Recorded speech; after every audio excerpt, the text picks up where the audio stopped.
আসসালামু আলাইকুম। এতদিন শুনতাম শিক্ষাই জাতির মেরুদণ্ড, শিক্ষা হলে সব কিছুই পাওয়া যায়। কিন্তু এখন দেখি শিক্ষা না, খেলাধুলাতেও একটু মন দিতে হবে। খেলাধুলা করলেও কিন্তু সব কিছু পাওয়া যায়।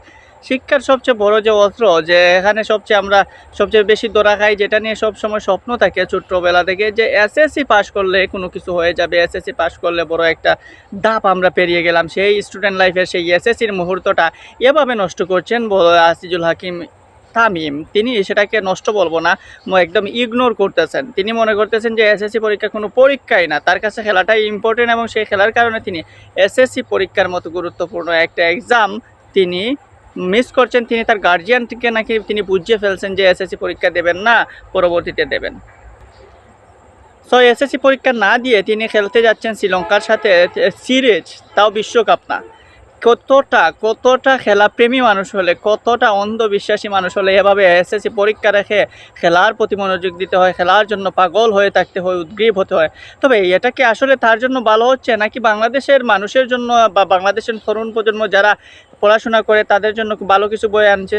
এটা কি বিশ্বকাপ, যে ওইটা মিস করলেই তার ক্যারিয়ার শেষ হয়ে যাবে? তার তো বিশ্বকাপ না, এটা একটা সিরিজ। এই সিরিজ মিস করলে কি এমন হবে? কিন্তু সেখানে তিনি মিস করছেন, দিতে চান না।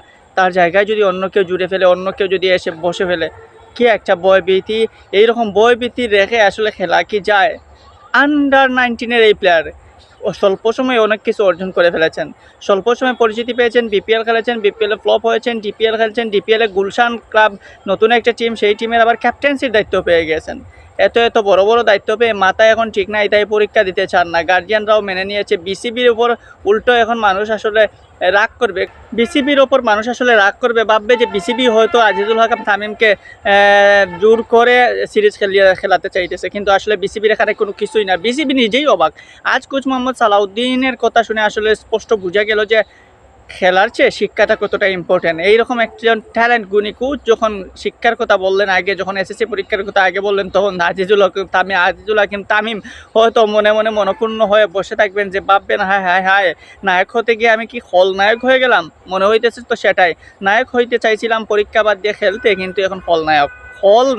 কারণ এটাকে খলনায়কই বলতে হবে। এইরকম একটা ইম্পর্টেন্ট পরীক্ষা বাদ দিয়ে কে বলবে যে তুমি আসলে খেলতে যাও, তুমি আসলে খেলো? বিশ্বকাপ যদি হয়তো সেটাও আমি বলতাম যে আসলে বিশ্বকাপও কখনো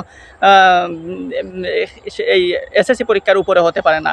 বিশ্বকাপও কখনো এসএসসি পরীক্ষার চেয়ে ইম্পর্টেন্ট হতে পারে না। কিন্তু আজিজুল হাকিম তামিমের কাছে সিরিজের চেয়ে বেশি ইম্পর্টেন্ট হয়ে দাঁড়িয়েছে এই সিরিজই বেশি ইম্পর্টেন্ট হয়ে দাঁড়িয়েছে এসএসসি পরীক্ষার চেয়ে। ব্যাড লাক, মাথা মোটাও বলা যায়। কারণ কম বয়সে, অল্প বয়সে বেশি কিছু পাইলে সবারই মাথায় একটু উল্টাপাল্টা করে। যেমন তিনি খ্যাতি পেয়ে গেছেন, টাকাও পেয়ে গেছেন, তাই টাকা এবং খ্যাতির কাছে শিক্ষাটা খুবই একদম তুচ্ছ মনে হইতেছে লেখাপড়ার চেয়ে, তাই খেলাটাকেই বেশি প্রাধান্য দিচ্ছেন। আর তাকে যদি এভাবে ফলো করে তরুণ প্রজন্ম যদি ভাবে যে আসলেই শিক্ষা দিয়ে কি হবে, কয়েকটা বাউন্ডারি, ওভার বাউন্ডারি এবং কিছু র্যান ফলোয়ার নিতে পারলেই তো হয়েছে, আর কি লাগে? খেলাটা তো ইম্পর্টেন্ট শিক্ষার চেয়ে। কিন্তু আজকাল দেখবেন খেলাতেও শিক্ষার প্রয়োজন। আমরা যখন ফ্র্যাঞ্চাইজ লিগে খেলতে যাবেন, তখন দেখবেন যে কিভাবে প্রয়োজন পড়ে এই শিক্ষাটার।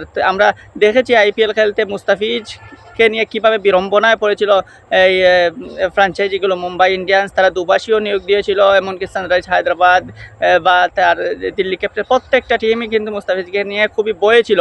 সো শিক্ষার কতটা বা শিক্ষার যে কতটা প্রয়োজন দরকারি, সেটা হয়তো আজিজুল হাকিম তামিম তার এই ছোট্ট মাথায় এখন মুহূর্তে মাথায় আসছে না, বা এই মুহূর্তে বুঝতেছেন না, কিন্তু বুঝবেন যখন সময় আসবে। তাই সময়ের আগে আশা করব তিনি সেইটা বুঝুন এবং শিক্ষাটাকেই প্রাধান্য দিন এবং শিক্ষাকেই গুরুত্ব দিন।